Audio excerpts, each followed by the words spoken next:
Be saying, ladies and gents, it is your boy Bucket Has Sam, and we are back in today for another video. Today's video, we're going to be ranking Premier League wingers on this tier list. But before getting into it, please do smash the like button and please do subscribe. So we're going to be going through all the wingers right now in the Premier League. We're going to be doing it on a ranking list of world class, very good, decent, meh, and what do you offer? Now, we're going to be harsh. We're not going to be one of those pages where we put everyone in world class. We've got to think about this logically. And what we'll do is, as I'm going on, we'll kind of move players in and around, because I might say someone's world class and then I might look at some others and think, no, do you know what? We'll move around. But let's get straight into it. We're going to start off straight away with Dwight McNeil. Now, I really like Dwight McNeil as a player. I think he's a very effective system player. He really works well in this Sean Dyche system. I think he's been a very good player, decent for so many years now. And what I really like about Dwight McNeil, he's kind of got a bit of that old school kind of style winger in the sense that he will hit the byline and he will whip the ball in when he needs to. He's got with that wonderful left foot, but he's also so direct. We've seen him this season really step up. We saw him score more goals this season than he had done in previous seasons. I really liked him. So I'm going to say decent. I think he's a solid winger. But what we'll do is we'll move these players around, because where they are, if they're on the same tier, we'll move it in order. Okay, so straight away we're going to whack him there. Now, Burmo, now this is a really weird one. I think slowly last season he kind of transitioned into a bit more of a second striker when Tony got injured, but we're going to put him on this list. So I'm going to say he's decent again, but I'm going to put him above Dwight McNeil, I think, personally. I don't know if he's very good looking at some of the wingers that we're going to be talking about on this list. So I'm going to go for Mbeumo in decent, a very solid player, and a player that I think a lot of people keep linking in with moves away from Brentford, saying that he could be linked with Liverpool at times. Arsenal were linked, but I don't think he's got the ability to step up to that next mark. But I do think he's a very solid Premier League player. I think he's probably at the right level. I think maybe like a West Ham is probably the highest I could see him ever going, but a very solid player. That's why I've put him in decent. Next, we've got Phil Foden, Premier League player of the year last season. We're going to have to put him in world class, and I think a lot of people now will be going, what on earth are you doing, Sam? But I think we've got to apply context to this. Yes, I know we had a very, very poor Euros. Let's be honest, he was not great in that system. But again, we're talking about players in the system, and this is a Premier League tier list, so we're going to put him in world class because he was absolutely colossal last season for Manchester City. One of the main reasons, if not the main reason, why Manchester City won the league last year. His goals were vital, and his assists. He is so direct. I love him. He's got absolutely everything you want from a winger. Yes, he had a poor Euros, but I still think he's a world-class winger, so we're going to whack him in straight away in world class. Now on to Anthony Gordon. Now, Anthony Gordon's one where I've been umming and ahhing about, because Anthony Gordon is one of my favourite players right now in the Premier League, and he's just on the cusp of world class. For me, I think in a couple of years' time, he will be at that level, and I think I can't decide when I think about him. I look at it, and Newcastle, I think maybe he should be moving on. And I know there's been a lot of links with Liverpool, and I think if he did make that step up and he kind of carried on the way his career has been progressing from when he moved away from Everton, he will eventually become a world-class winger, because we know he's got the qualities. He's fast, he's direct, he's skillful, he can come inside, he can play anywhere across the front three. We know exactly what this guy is good at, but I do think he's on the cusp of world class, and I think maybe he needs to move on and go on to a better club, into a bigger club, and playing in on the Europeans' biggest stage to really prove a point to everyone, show how decent this guy is. And I love his mentality. On that overlap interview, you just got an insight into how he's wired, and yeah, I think he's absolutely unreal, and I love his mentality. So I'm going to go Anthony Gordon. Yeah, very good. I'm happy with that. I nearly argued myself. Next, got Mo Salah. Mo Salah, for me, it's an obvious one. He's going to go in world class. And controversially, I'm going to put him ahead of Phil Foden. Now, I think there's a few things we can apply to this and why I think he's a better winger than Phil Foden. First of all, longevity. Because I think we talk about Salah, and it's really underappreciated just how consistent he has been. And he's revolutionised the winger position, in my opinion, in recent years. Because we now look at wingers and we talk so much about goal contributions because of Salah. Salah's been putting up numbers that have been absolutely insane. 20 plus goals a season, really, since he's joined, which is insane. But that's just become the norm. And I think he's the victim of his own success, because when we talk about him having poor seasons, we're still talking over 15 goal contributions, or over 20 goal contributions as a winger, which is just genuinely incredible. So I absolutely love him, and I think he's probably the best winger in the Premier League. I'm putting it out there straight away. Okay, then next, we're going for Jack Grealish. Now, this is a really interesting one. I think he had a really poor season last season. Now, looking at the wingers on this list, it's quite interesting, because there's another Manchester City winger, which we'll get onto in a bit. Where do I put Jack Grealish now? He's not world class for me as a winger. I think he's got attributes which he's world class in. I think he's one of the best dribblers in the Premier League. I think the way he holds the ball, but then he's not been too effective in this system. And I know, again, we can talk about systems and find excuses, but we kind of got to look at these performances since being at Manchester City. In the treble winning season, he was vital, but last season he didn't really do much. I know he had a few injuries, but he didn't play that often. So I'm going to say very good, but I'm going to put him behind Anthony Gordon for now, and he's probably not far away from decent off recent performances. So if you look so far, we're kind of building a bit of a block, so we need to kind of spread these players out. Next, we've got Kulusevski. Now, Kulusevski, I know towards the end of the season, he kind of moved over to a number 10 position, but we're ranking him as a winger here, and I think really hasn't really hit the heights that we saw when he first came on loan from Juventus. So I think he's been a solid player for Tottenham. I still think he's got another level to go to, and I think we've seen it, and that's the real frustrating thing with Kulusevski. I've seen it. We've all seen how decent a player he can be, but he just hasn't been consistent enough for me. I think players like Brennan Johnson, I thought, were probably more effective as a winger last season. So I'm going to go decent for Kulusevski. He's not been a bad signing. He's a great player, but I just think he's got another level to go to. But as I said, under Ange Postecoglou, we saw him playing as a number 10 at times. I know in pre-season he's kind of been playing in that role as well. But overall, I'm going to put him decent. I think he's a solid player. Next, we've got Jarrod Bowen. Now, Jarrod Bowen, straight away, I'm going to have to put him very good, and I'm going to put him ahead of Anthony Gordon. Now, Jarrod Bowen, for me, is probably not the most attractive winger, and it's probably not the nicest thing to say that, look, he's absolutely brilliant, because he's not great on the eye. He's not like some of these tricky wingers, but this guy is an absolute goal contribution, an attacking machine. This guy is so direct, and he's been absolutely tearing up defensive now for seasons upon seasons. And when he made the move away from Hull in the Championship up to West Ham, I wasn't too sure how he'd do. I'd seen him play against my own team, West Brom, in the Championship, and absolutely tear the Championship apart. And I thought it's a big step up, but he took that step like a duck to water. It was like it was absolutely nothing. He's been absolutely incredible for West Ham now for so many seasons, and I think he's really underappreciated and underrated, because when we talk about the best wingers, he's not mentioned, even though the numbers he's been putting up now for years and performances he's been playing for West Ham in recent years has been absolutely incredible. He was vital for them winning the Europa Conference League, scoring the goal in the final,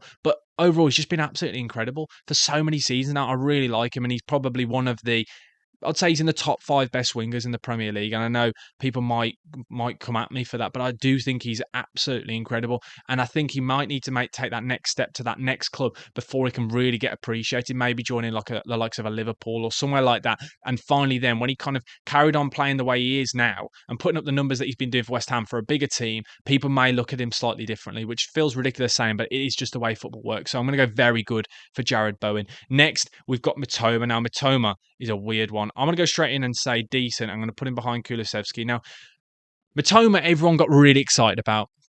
And I'm not rubbishing any of the things that he did, but he didn't really, the levels he hit, it wasn't consistent enough for me. I know he's had some injury problems, which you can't really moan at him for, but the best ability in football is availability, and he hasn't been available now for a while. And when I look at him as a player, yes, he's quite effective, but he hasn't been doing it consistently enough, and he's a lot older than you realise. I know, obviously, people like to talk about the fact that he's got a degree and he wrote his dissertation on dribbling, but as a natural winger, I think he's a solid winger, but I don't think he's as good as everyone got. I think the problem is recency bias plays a massive part when we talk about wingers, especially wingers that blow hot and cold, and Mitoma is one of them for me, where everyone got really excited and probably a bit ahead of themselves, where we all started thinking, this guy is the real deal, Man United, Man City, everyone needs to be linked with him. There's a reason why he's playing for Brighton, don't get me wrong, he's a great winger, but I'd just say he's decent, he's a solid winger, he's not one of the best in the league, and I think he showed really good purple patch where everyone went a bit crazy, but I think other than that, he hasn't really hit those heights for quite a while now. So I'm going to say decent for Mitoma. Okay, then next we've got Marcus Rashford. Now, Marcus Rashford is a really, really difficult one for me. Now, at one point, you could have put him in world class, then you could put him in very good, then at a time he's been decent, and then sometimes you could even say, what do you offer? And meh. He's a player that's really frowned upon, and people really like to hate on him. You either love him or hate him. There's never seems to be an in-between when people have opinions on Marcus Rashford. He's a very I think unfortunate player, because he's at Man United at a time where he's kind of been scapegoated and been put under a lot of pressure as a winger. And originally he was a number 9, and he's moved out, and he's probably always been better on that left-hand side. But I don't know, it's just a bit of a weird one. He hasn't been, like, he's hit really good levels under Erik ten Hag in that first season, and he's had a couple of seasons where he's been very solid. But really, is he one of the best wingers? He can be on his day, but this is not a list of on his day players. Consistently, he's not shown up enough for me for Manchester United. So I'm going to put him in decent, and I'm going to put him above Kulusevski. That's where I'm going to put him in first for decent. And I know people may think it's a little bit harsh, but I just think I look at him as a whole, and I just don't think he's done it consistently enough now for a while. And there's always question marks with him. People like to talk whether it be about his attitude and his body language and things like that. I don't really want to focus on that. I want to talk about him as an actual footballer because I think people really overanalyze that, and it kind of feeds into narratives. But I think as a whole, he hasn't been consistent enough for me, and I do feel for him because he's been in a Man United team and in an era where it's just been really difficult for anyone to flourish.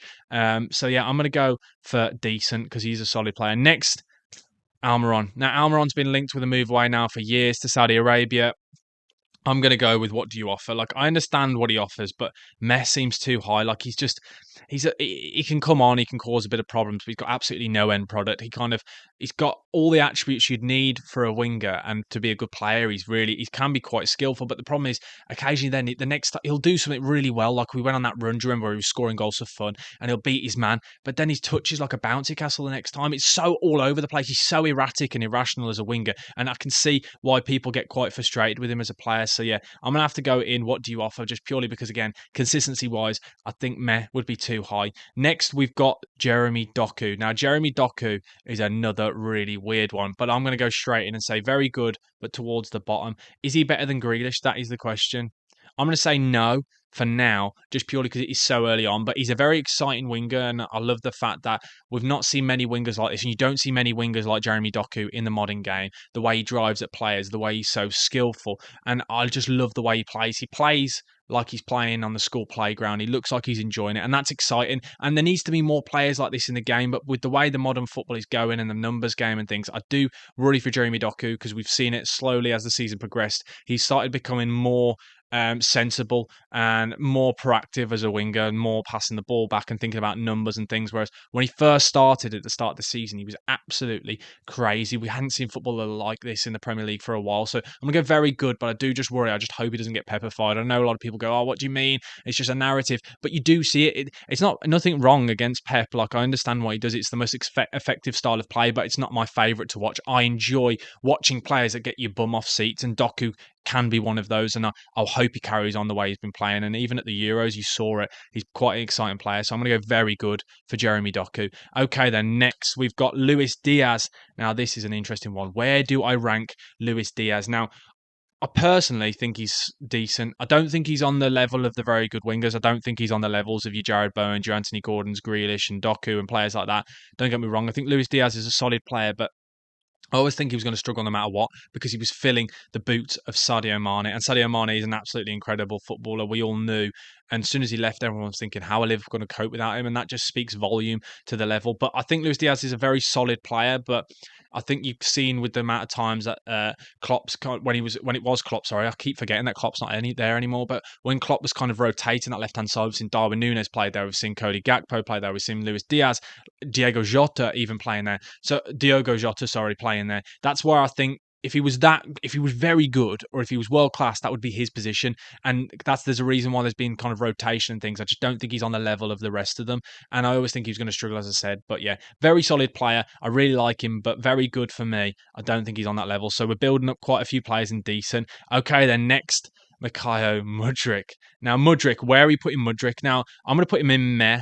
And oh, really? But then see, now this is where I'm going to have to really have a think about these things. Has Mudryk shown more in the Premier League than Almiron?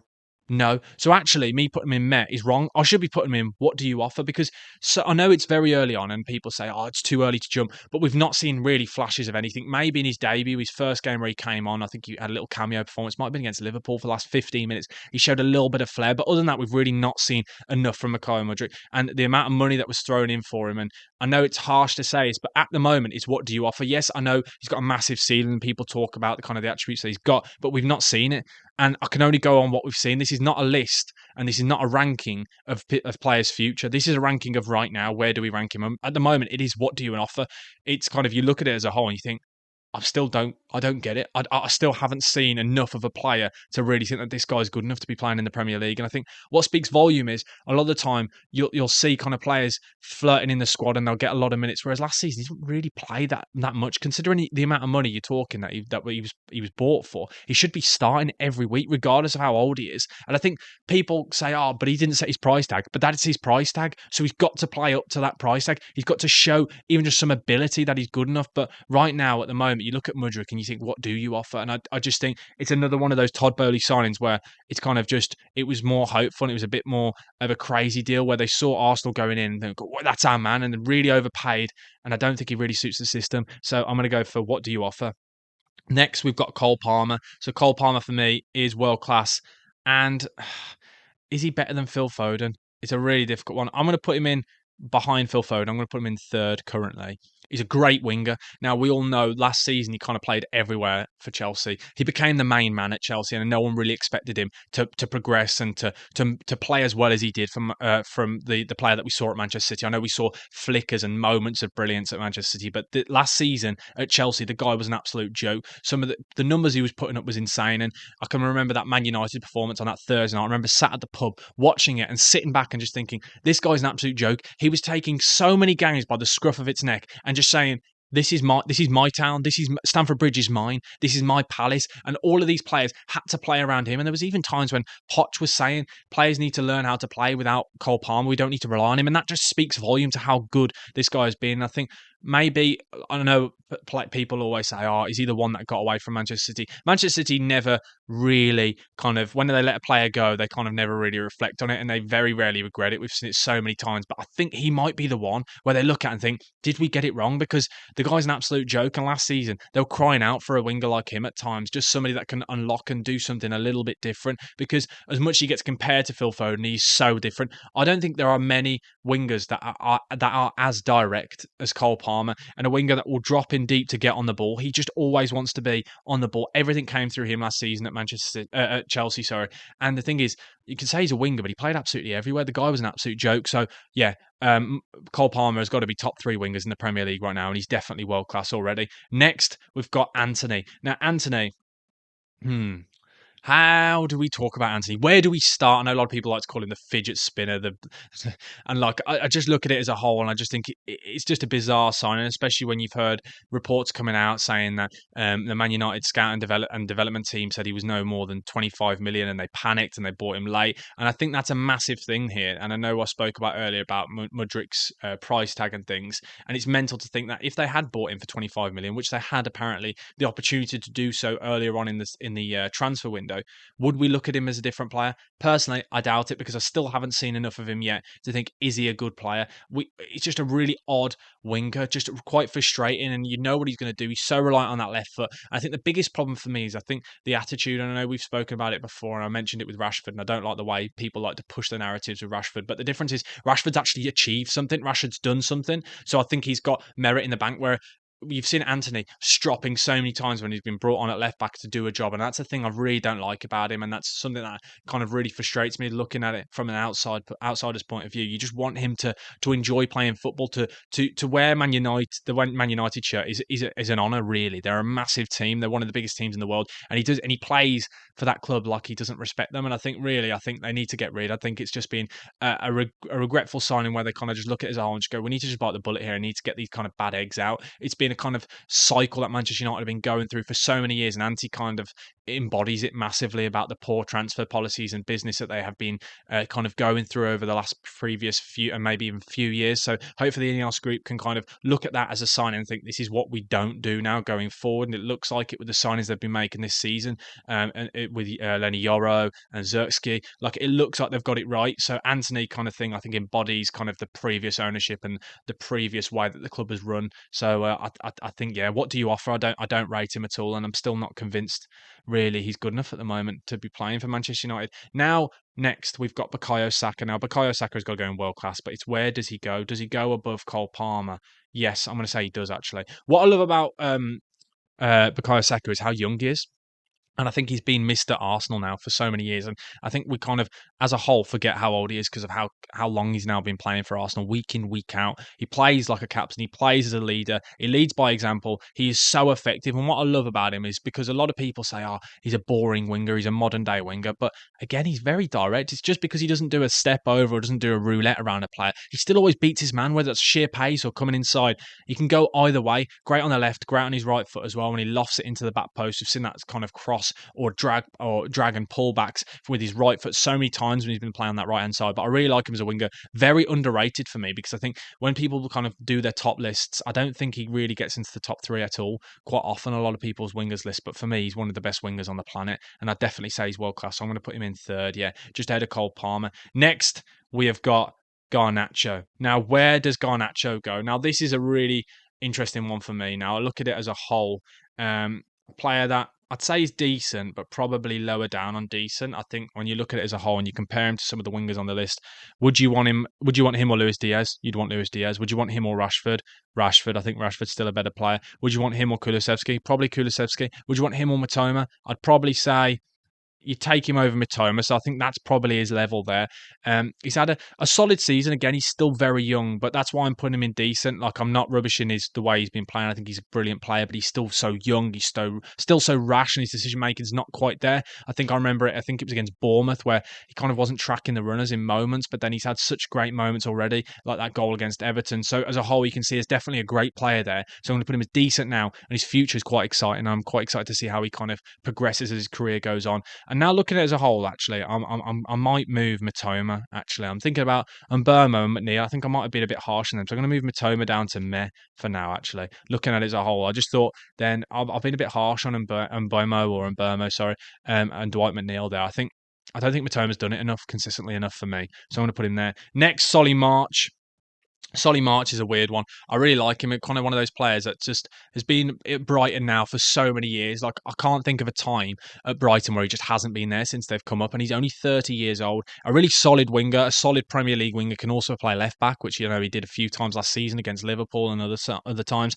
I think he's a solid player. I think he's a solid Premier League squad player. You're not going to be starting every week, are you? But I think he probably gets into most bottom half of the table sides as a squad player. A good player to have off the bench. I'm going to just put meh, and that's no disrespect to him. I think that's solid. I don't think he's decent. I just think he's just below that because I kind of think when you look at the caliber of players above him, I don't think he kind of compares. But I do really like Solly March. One of those underrated players that I think in years to come will kind of like they'll be one of those players that you're in the pub and you're talking about rogue footballers that play in the Premier League for a while, and he'll be one of them. But as I said, he's got a contract now and he's got 2 years left on his deal. He'll probably leave on a free at the end of that, and Brighton fans will probably look back at his career and just think he's been a really solid servant to the club. So yeah, I'm going to say meh. Nothing wrong with that. I think he's a solid player. Okay, next we've got Son.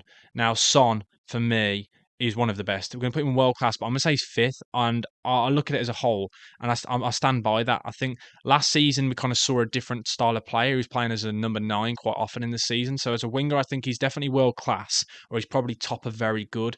Can you have 5 players in world class? Screw it, it's my list anyway. So I'm going to put him in world class. I think he's a very solid winger. Like, you know exactly what you get from him. He's been so consistent now for so many years. I think that's one thing that he's so brilliant at, is consistency. And he's kind of led by example this season for Tottenham being given the Tottenham's captain's armband, especially in a time where a lot of people put question marks on how would they do without Harry Kane. I think he stepped up massively. So that's why I'm going to put him in world class and not in very good. But yeah, really like him as a player. Okay, next, Raheem Sterling. Now, Raheem Sterling at Chelsea is a shadow of the player that he used to be. And I think, again, this is because of the situation that he's in. Not many players can flourish in this Chelsea side. It's similar to what I was saying about Rashford. Sometimes you've got to apply context and think about it as a whole, kind of step back and look at the situation that the player's in. Sterling's struggling. He's been really poor now for Chelsea, and I don't think he's really ever performed for Chelsea. I can't really think of any performances. Yes, I know he probably had a good game against Luton last year at home, but that when you're a really solid winger, if you talk about Sterling in the way he was at Man City, you'd expect him to be playing more than he did last season and be performing better than he did. So I'm going to put him in there. I think he's been worse than last season and in previous years since joining Chelsea than a lot of these players. So I'm going to put him ahead of Solly March, but I'm going to put him below Mitoma. I think comparing him to the others, I think he's just been really poor. It's quite a disappointing signing because he's a player that I really like, and I've always really liked his attitude. I've really liked his mentality. I've always thought he speaks really well. I loved him at Man City, but yeah, it's just not worked out at Chelsea. Just one of those signings that just didn't work out. And I think, sometimes it can be quite cutthroat when leaving Manchester City, and a lot of times players really struggle when they move on. And I think Sterling's one of them. He was brilliant at Man City and a brilliant Premier League winger, but he's just not the player that he used to be. So I'm going to put him in there. Okay. We've only got 2 left, so I know we've got 4 there, but Elise and Diaby, since making this tier list, have both moved on. One going to Bayern and one going to El Etifek. So go Pedro Neto then. Where do we put Pedro Neto? I'm going to say very good, and I'm going to put him. I'm going to put him above Doku. And what I really like about Pedro Neto is this guy is so direct. And I know he's had a lot of injury problems, but the difference is when we talk about these players, whenever he comes back, he goes back to the level that he was at before. And there's a reason why he gets linked all the time to the big boys, why he's always linked to Tottenham and Man City and Liverpool and Arsenal and Chelsea, because I think he could easily make that step up. We've seen it when he played for Portugal at the Euros. Those little flickers and moments. He's a very, very good winger. I really like how direct he is. He gets so many assists when he does play. And I think he's really good in the counter with his sheer pace and just, yeah, he's just so skillful as well running at players. So I'm definitely going to say he's very good. And right now, I think he's probably ahead of Doku, just purely on the fact that he's been doing it consistently for long enough. And I think Doku probably will progress ahead of him over time. But yeah, I really like Neto as a player. So I'm going to say very good for him as a winger. Next, we've got Martinelli. Now, Martinelli, again, is probably going to be a very good winger. He's definitely very good, but I'm going to put him behind Anthony Gordon, but ahead of Jack Grealish. Yeah, so that's where I'd put him for that. I think that's probably just about right because, again, it's someone that I think he probably dipped in form last season. I don't think he's helped with the fact that that Arsenal got a lot more forward, so he's always going to have less minutes. But last season, didn't I know he had an injury, but when he came back from the injury, he didn't look like the player that he used to be. He was like a bit of a shadow of the player he was once before. And I know, obviously, with Martinelli, you're always going to have that dynamic pace, that dynamite pace that's just dragging defenders all over the place, and how direct he is, and he's chipping in with goals. He's not as good a season as before, but he's still a very good winger, and no disrespect to him. But that is my total tier list done for Premier League wingers. Please let me know your thoughts down in the comment section below. I'm intrigued to hear what you guys think, whether you agree with me. Please do like the video, and please do subscribe for lots more content coming your way. I'm going to be uploading daily on this channel, so going to be doing loads of things. Tell me what else you want to see on the page down below. We're going again. Now I'm doing this full time. I could be doing loads of these videos, so hopefully you guys are enjoying it, and hopefully you will see this video and think, do you know what? I love it. But yeah, I'm pleased with that. As a whole, I thought there was going to be more in very good and decent. I think I've probably been a bit harsh on some of the players, but I think you kind of have to spread out these tier lists. You can't have everyone in world class. So yeah, thank you guys for watching. Bukayo Sam over and out, and I will see you guys in the next video. Peace.